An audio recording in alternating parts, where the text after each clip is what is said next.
Bayou Time Sports is brought to you by Terrible General Health System's Community Sports Institute in conjunction with Barker Honda.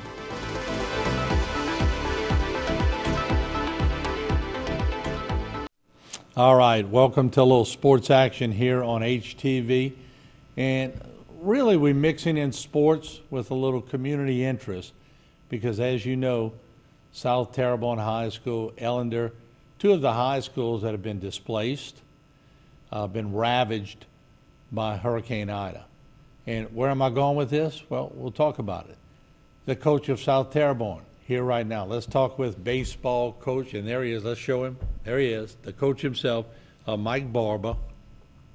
You came to see me last week, and I invited you to come on the sports program because I wanted the community to hear what Coach Barba was trying to do. But I thought in the first segment, we'll have 3 segments on this particular one, let's talk about what it has done for South Terrebonne, not only the baseball team, sports in general. Hurricane Ida, what has it done to, I don't know, keeping any kind of consistency at the school? First of all, I'll give you the floor. It's been rough. You know, just watching the fall sports go into the winter sports and now the spring sports.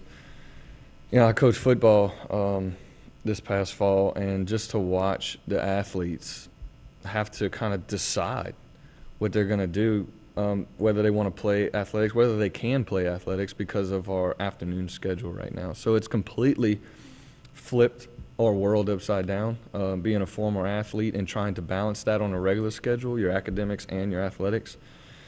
I could only imagine what it's like trying to do it at the same exact time right now.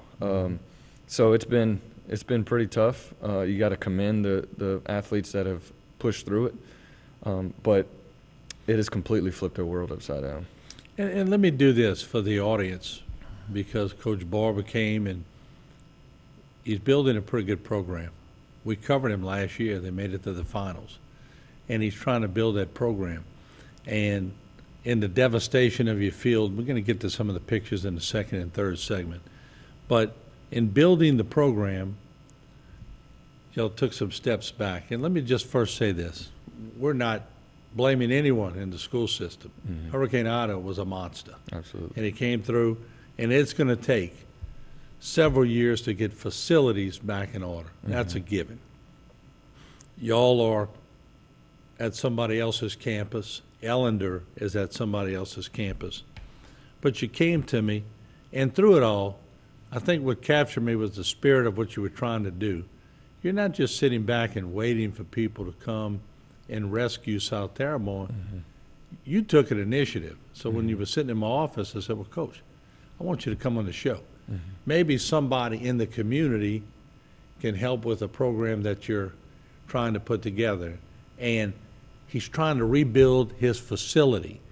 But what also impressed me, you didn't just say baseball. You said any extra monies you might have, you're going to give them to other sports. Absolutely. And that impressed me because it means you're looking out for the whole of the school. So what made you think out the box? Because normally a lot of people want to be rescued, but you're sort of the rescuer here. What made you think of that?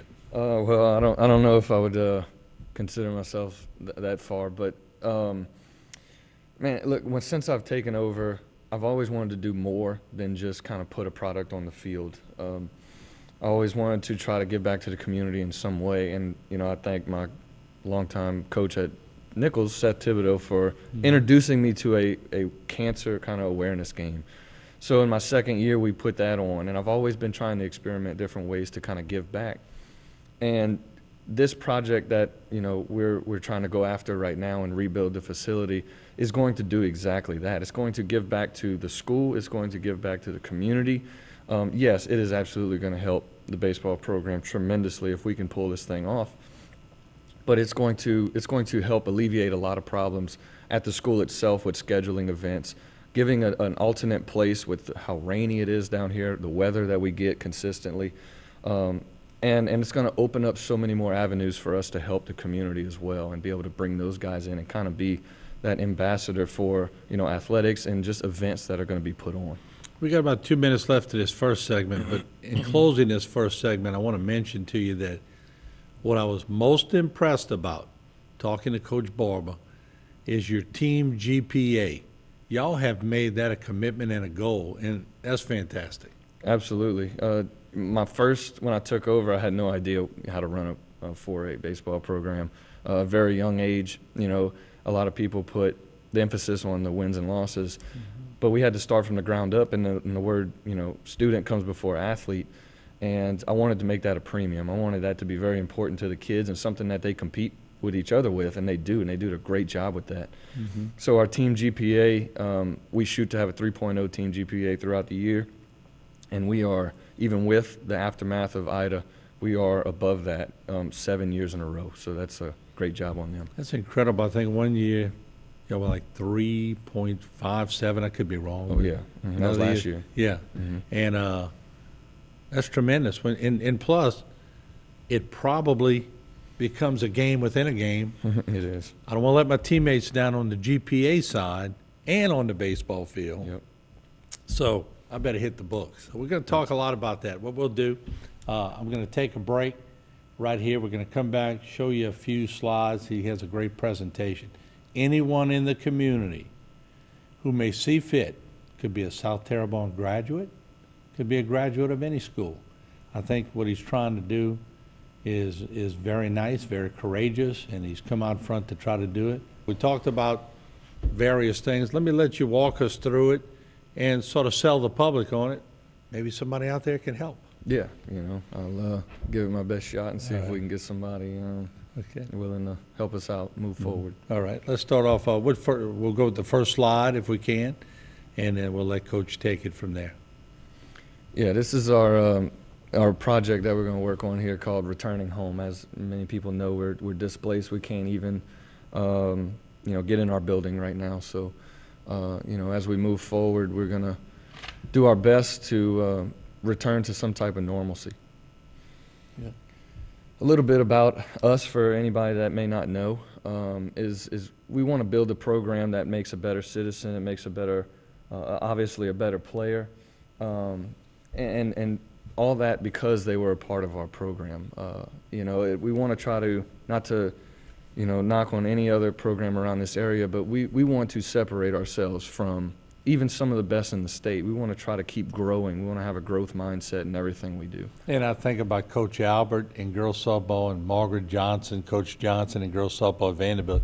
Once that tradition was established, it started rolling. You're trying to do the same thing. Absolutely. We want to compete with the big boys every single day in everything, academics, athletics, the whole thing. Good deal. All right, let's continue. So going back a little bit about our GPA competition that we have within the team, this has really taken off. I had no idea this would take off like this, or the kids would even buy in, which is impressive. Going back the last 3 years, we've continued to grow, reaching our highest point last year with a 3.5. And I think this stuff directly translates over to the field. It does. You see it. You see the kids thinking the game, and whether they continue on with their athletic career or it ends in high school, they'll be able to take this type of stuff with them. And baseball is a thinking game. A lot of numbers in baseball, averages a little bit. 3.51 is nothing to sneeze at. No, that's impressive. Good stuff. That was very impressive. That really is. They kind of caught me off guard with that one a little bit, honestly. This year, if you read a little bit down there at the bottom, this year we took a hit not only to our school, but you could see how this stuff has affected us, but the kids fought through. And, they still finished over that 3.0 landmark, so that was nice. That's great. Let's go to the next slide if we can. This is the main one for me. I guess if there was something for me to be selfish about here, this is it. I don't ever want this game right here to go away in any sort of meaning, whether it rains out or, wherever I go in the future or, whenever the game passes me up as a coach. You know what I mean? I want this game, hopefully, to still be a landmark here. This one we started my second year, our cancer benefit game, where we donate all our proceeds from the game to the Mary Bird Perkins Cancer Center. The good thing about this is it's not really going to research. I guess I don't want to mean that's like in a bad way, but it's going to the patients themselves, which is, to me, more helpful. Help them pay bills that they may not be able to afford, and give them housing, give them the medicine that they may need, which is, kind of makes us feel good that we're doing more for the community. And we would love to do more than even this game, but I don't ever want this game to be canceled. And that's what kind of fuels this project even more, is because the last 2 years it has been. Yeah, and that's great. And it also gives the team something to, not only the GPA, not only the community interest, but that comes from the heart. Yeah. That's some sentimental stuff when you're playing for somebody who has cancer, doesn't it? Yeah, my family's been ravaged by cancer on my dad's side, and I know there's plenty of people out there, even in the community. I had a player get cancer right after he played in this game. Like, that hit me harder than anything. And I'll never forget that I was about to walk through the gates of Yankee Stadium, and he texted me that he rang the bell that he was cancer-free a year later. Wow. And, man, that just makes me want to do this stuff even more. I love this game, and I'm never going to give it up. Well, good deal. Let's move to the next slide if we can. Pre-Hurricane Ida. Feel look good. Yeah, this was actually a week before the storm hit. We were getting ready actually to play our scrimmage against Thibodeau High for football. And the field, from the football stadium where this picture was taken, overlooks the baseball field, so we have to have it looking good. Just edged it, and we can go back a little bit. Yeah, let's go back to the pre.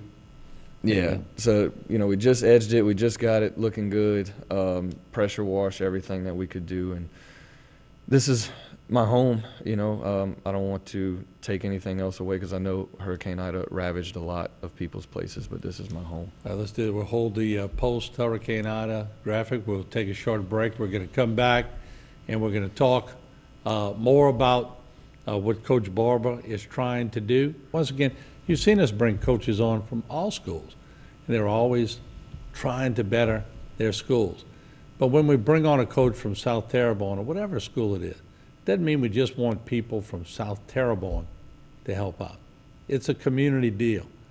These graduates of South Terrebonne and Ellender and wherever you go to school, they eventually infiltrate into the community, and they help out our community.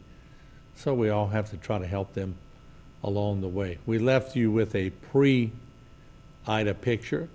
Let's go to a post-Ida picture, and we'll let Coach take it from there. Coach. Yeah, as you see here, it's pretty much all destroyed. This is what Ida left us with, about a month after the storm hit, and it's going to need a complete rebuild. And what we are expecting from FEMA is they're going to help us with the outer parts, the skeleton, if you will, the wall, the dugouts, hopefully the semi that flipped over, which is a huge semi. That must have been some wind there. Our press box fell off the back, but our project is going to turn to the playing surface. And after going through this, this season and being able to play at Terrebonne with that turf infield, and being able to play immediately and not losing any practice, any games.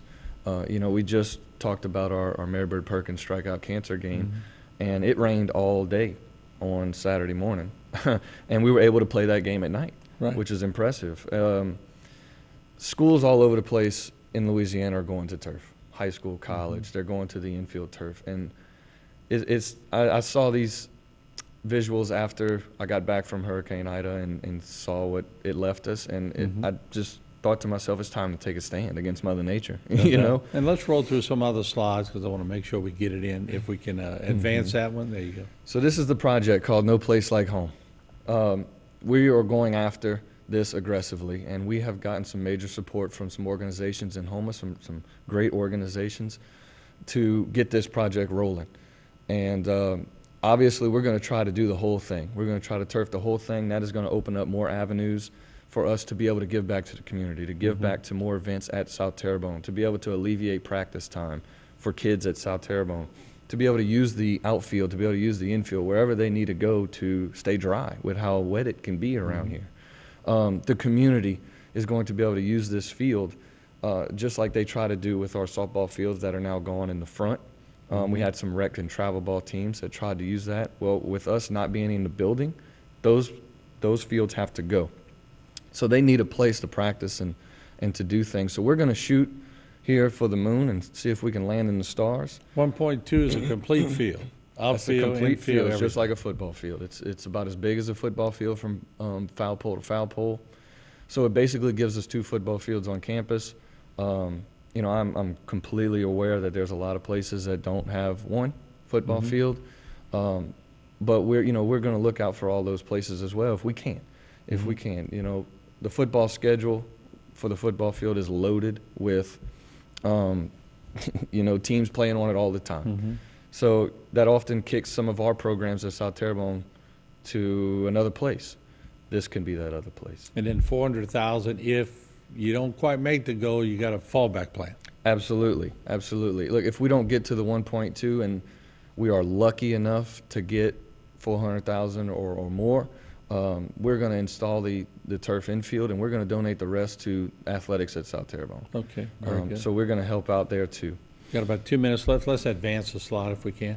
So if you look here, this is all the programs, and I'm sure I left a ton of things out that we can help alleviate, especially since we're not going to have our normal South Terrebonne with a school building being out and us being in portables. It gives these places a place to practice if they need one, if multiple sports are going at one time, if you know, 9th grade football needs a place to practice and it just downpoured, they can use our outfield if the whole thing is turfed. The ST softball program will have a place if they need it. The boys and girls soccer, that buds right up against football season. So, you know, with one field being turfed, it's kind of hard to schedule around that, especially when the recreation department uses it and the middle schools use it. This gives us another area for us at South Terrebonne to be able to do things. Let me ask you this as we're winding down, because we've got about 90 seconds left. I want to make sure, how can they contact you? Let's come to Coach if we can for this. How can they contact you and they may be interested? Who they call you, right? You can call me directly. My phone number is 985-232-2374.